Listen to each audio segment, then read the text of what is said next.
কাটাতেন সেটা না করে স্কুলের সামনে এসে আপনাদের সকলের প্রতি আপনারা দিয়েছেন।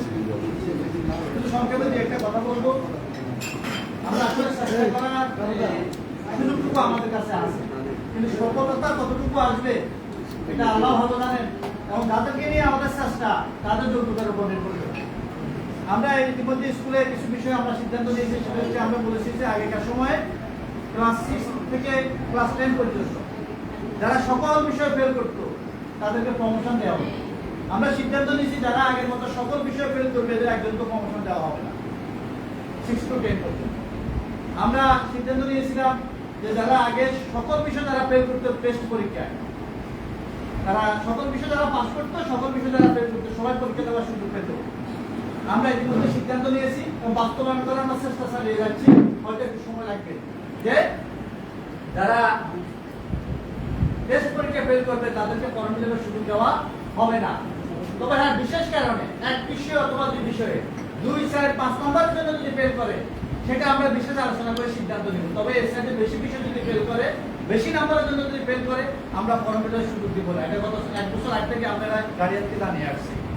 আমরা অভিভাবক সমাবেশ করেছি, দুঃখের বিষয় হলো 5-7 জনের বাইরে অভিভাবক আসেন না। শত শত অভিভাবককে আমরা দাওয়াত দিই, চিঠি দিই, ফোন করি, অভিভাবকরা আসেন না, এতই অসচেতন।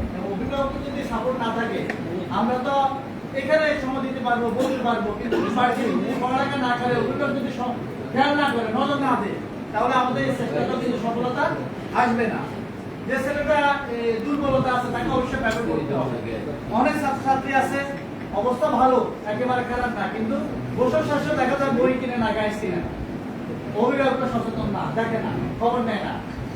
যার কারণে আমরা চাচ্ছিলাম যে স্কুলের সাথে আপনারা যারা আছেন সম্মানিত ব্যক্তি বলবো, আপনাদের যাতে সম্পৃক্ততা বাড়ে, কারণ আপনাদের সম্পৃক্ততা বাড়লে আমরা জোরালোভাবে চেষ্টাটা করতে পারবো, আমরা সাহস পাবো যে না, আমরা যদি কোনো সমস্যার মুখোমুখি হই ওনারা সবাই আছে আমাদেরকে সাপোর্ট করবে, আমাদের পাশে দাঁড়াবে।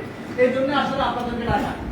আর জায়গার বিষয়ে যে কথাটা আসছে, আমি বলবো যে এটা সবার বক্তৃতা মোটামুটি স্পষ্ট হয়ে গেছে। চেয়ারম্যান সাহেব শুরুতে স্পষ্ট করে দিয়েছেন, ইয়ানু ম্যাডামের রায়ের উপরে হাত দেওয়ার ক্ষমতা আমাদের কারো নাই। যদি হ্যাঁ কোনো কারণে যদি রায় পরিবর্তিত হয়, স্থগিত হয়, তাহলে সেক্ষেত্রে আমাদের আর কিছু বলার না, আমরা সেটাই মেনে নেব।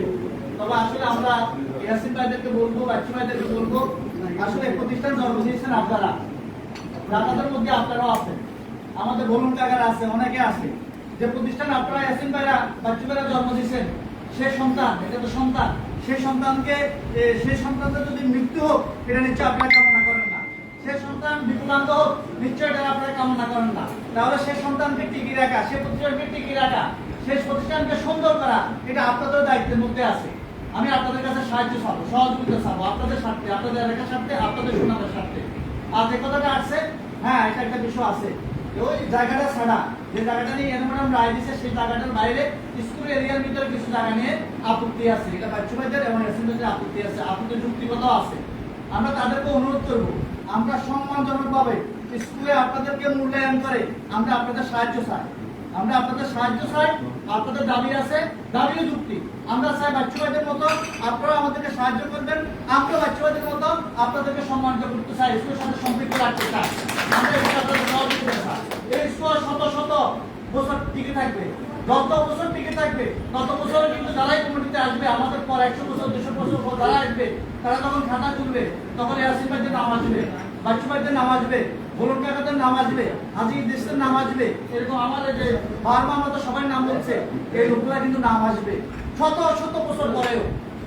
তাহলে আপনাদের জায়গা না হয় একটু যাবে, অর্থ না হয় একটু নষ্ট হবে, কিন্তু এটা শত শত বছর ধরে আপনাদের নামটা যে স্কুলের সাথে আলোচনা হবে, এটা যে কত বড় পাওনা আপনাদের বংশধররা বলবে। আপনাদের বংশধররা যখন শুনবে স্কুলে একদিন আসলে যে তোমার দাদা, তোমার চাচা স্কুলে জায়গা দিয়েছে, তাদের অবদান আছে, স্কুলের দাদা সদস্য তারা ছিল, এটা তাদের জন্য গর্বের হবে। আমরা সবাই উপস্থিতিতে আবারও ইয়াসিন ভাইদেরকে বলবো, বাচ্চু ভাইয়ের সাথে কথা হয়েছে, তারও বাচ্চু ভাইয়ের ভাই আছে, তাদেরকেও বলবো আমরা আপনাদেরকে স্কুলের সম্মানজনক জায়গায় রাখতে চাই, সম্মানিত করতে চাই, আমরা আপনাদের সহযোগিতা চাই। স্কুলের সাথে আপনাদের বিরক্ত হলে লাভ কি? স্কুল তো আপনাদের সন্তান, আপনি আপনার সন্তান যতই আপনার অর্থ সম্পদ নষ্ট করুক, আপনি কি আপনার সন্তানের সাথে বিরোধ করবেন? সন্তানের বিরুদ্ধে মামলা করবেন? সাজে না তো, আপনার সন্তানকে রক্ষণাবেক্ষণ করার দায়িত্ব আপনার। সন্তান না কি করছে, আপনার অর্থ নষ্ট করছে, সম্পদ নষ্ট করছে, তারপরেও আপনার সন্তানকে রক্ষা করার দায়িত্ব আপনার। তেমনিভাবে স্কুলটা আপনাদের সন্তান, আপনারা জমি দিয়ে টাকা দিয়ে স্কুল করছেন, প্রতিষ্ঠা করছেন, এটা আপনাদের সন্তানের মতো। এই স্কুলকে রক্ষা করা, এই স্কুলকে টিকিয়ে রাখা, সুনাম বৃদ্ধি করা, এই যে সৌন্দর্য বৃদ্ধি করা, এটা দায়িত্ব আপনাদের, আমাদের না, এটা আপনাদের। তাই আমি আপনাদেরকে অনুরোধ করবো, না আমাদের কোনো বিরোধের দরকার নাই, আমরা একদম কাজ করতে চাই। বাংলা যেটা বলছে স্কুলের এরিয়ার ভিতরে যে কিছু টাকা নিয়ে আমাদের দাবি আছে, আমরা বিরোধী না, আমরা তাদের সাহায্য নিয়ে, তাদের সহযোগিতা নিয়ে, তাদের সম্মানিত করে আমরা এটা সমাধান করতে চাই, খেলার সমাধান চেষ্টা করতে। কেমন? আর আপনাদের সবাইকে আবারও এই যে একটু সময় দেওয়ার জন্য, প্রতিষ্ঠানের স্বার্থে, স্কুলের স্বার্থে, অথবা আমাদের ডাককে, আমাদের আমন্ত্রণটাকে মূল্যায়ন করার জন্য আপনাদের কৃতজ্ঞতা প্রকাশ করে আপনাদের ধন্যবাদ জানিয়ে আমরা আজকে আমাদের অনুষ্ঠানটা শেষ করলাম।